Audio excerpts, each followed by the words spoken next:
Welcome to the Empire Builders Podcast, teaching business owners the not-so-secret techniques that took famous businesses from mom and pop to major brands. Stephen Semple is a marketing consultant, story collector, and storyteller. I'm Stephen's sidekick and business partner, Dave Young.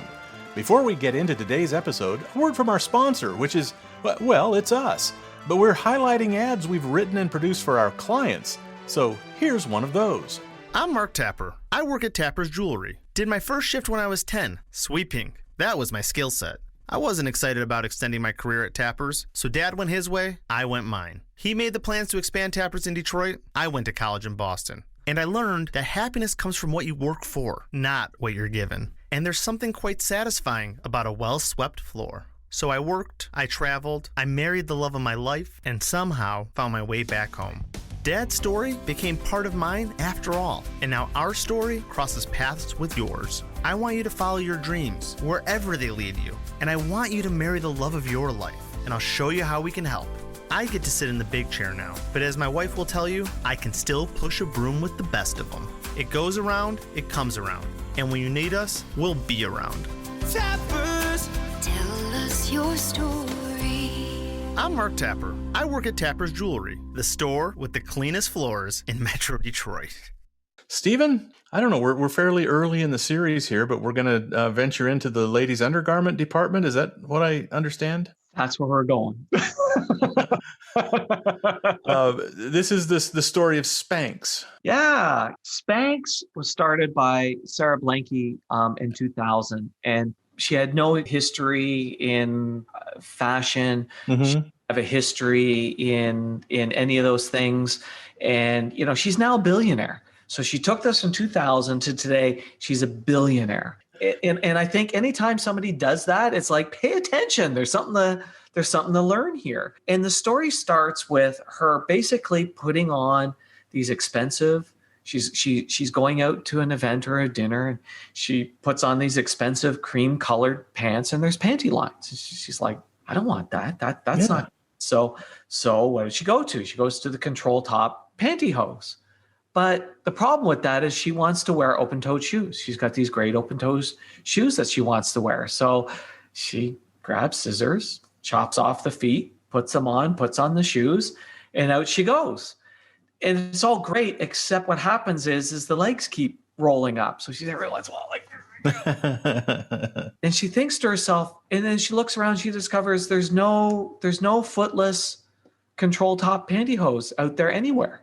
Like, they don't exist. So she starts figuring out, well, how can I make this work? And there's two lessons in this story. Is the first of all is she discovered a problem that wasn't being solved. Mm-hmm. It's pretty clear when you think it through. It now seems obvious that that's a problem that a lot of women would face. You don't want the panty lines, you want control top, and you want to be able to wear open-toe shoes.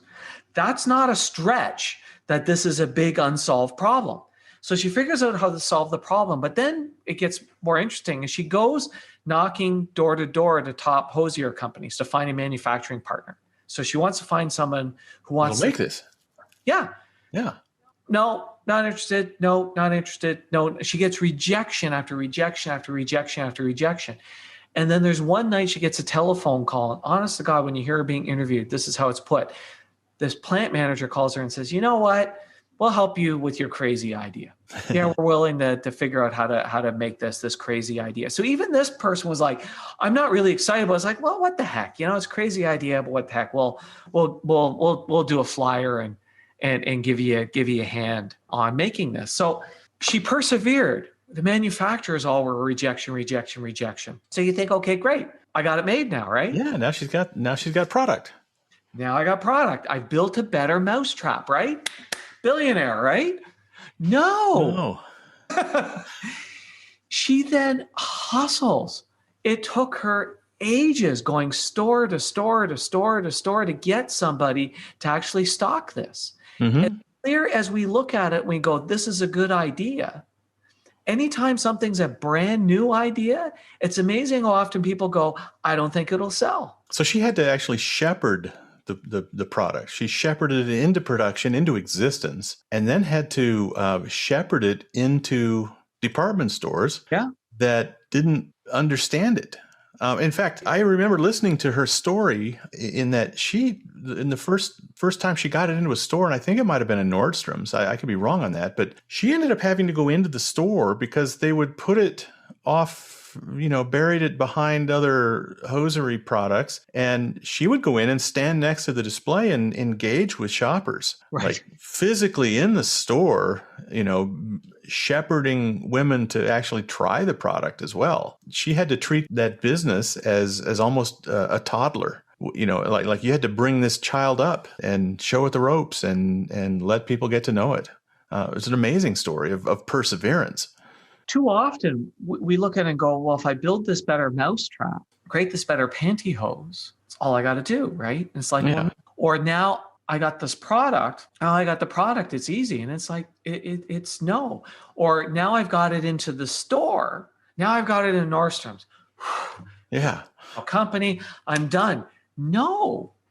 Well, that's the fallacy of that old saying, if you build a better mousetrap, the world will beat a path to your door. And I don't think it actually said that. And that's never the case, right? You may have a great mousetrap, but if you don't tell anybody about it. Right. And here's the other thing that she understood is that when she got it in Nordstrom's, it wasn't going to stay in Nordstrom's if it didn't sell. So what you need to do, even when you finally get the product placed in the location that you want, you need to have a marketing strategy for driving business to it. Stay tuned. We're going to wrap up this story and tell you how to apply this lesson to your business right after this. Brought to you by the Least Full of Shit Marketers Association of America. Yes, that's a low bar, but we clear it mightily. We're also the largest pay-per-performance branding group in North America, and that part's for reals. If you're looking for advertising advice geared towards local owner-operated companies, this is your podcast. And now you can pick the brains of these advertising geniuses over lunch without having to pay for lunch or even leave your office. We're talking 90 minutes of straight answers to all your burning questions about lead generation, customer acquisition, mass media branding, how to get off the paper-cracked treadmill, anything you want, and the only coin required is candor. Because we can't give no bullshit advice without basing it off no BS data on your company, competitive landscape, operations, and all that jazz.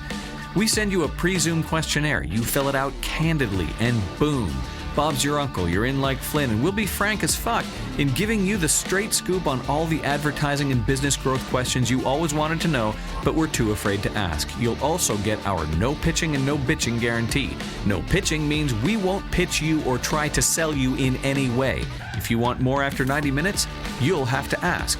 And no bitching means if you don't think the meeting was worth your 90 minutes, we'll send you $100.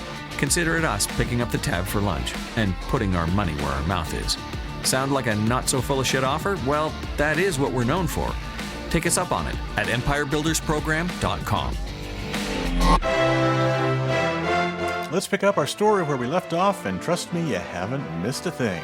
You need to have a marketing strategy for driving business to it. Look, I used to do work years and years ago. This was actually before I became a Wizard of Ads partner, and I was working with a brewery. And this brewery has now since been bought by a national brand. So they're now owned by one of the big breweries. So they did really well.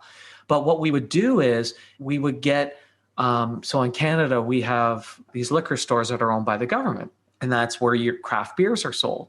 So we would get the man, and they would have a certain amount of space that would be dedicated for a local craft beer. And so we would convince a manager to have that local craft beer, and they put it in the store. But here's what we knew. If it didn't sell, it wasn't going to stay.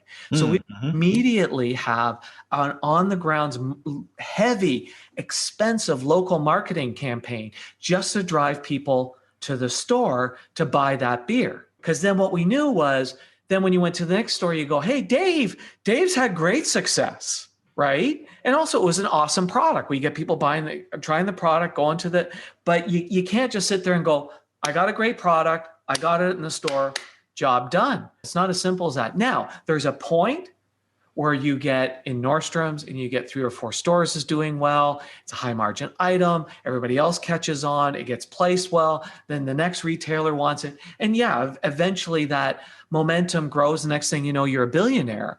But boy, the early days is hustle, hustle, hustle. And don't expect that just because I got a good idea and I get it made and I get it in a store that you're going to have success. Yeah. The story of it's a great story of perseverance. It really is. It reminds me of the old Churchill quote, we shall fight in France. We shall fight on the seas and the oceans. We shall fight with growing confidence and growing strength in the air. We shall defend our island, whatever the cost may be. Fight on the beaches, the landing grounds. We'll fight in the fields and the streets. We shall never surrender. Yeah.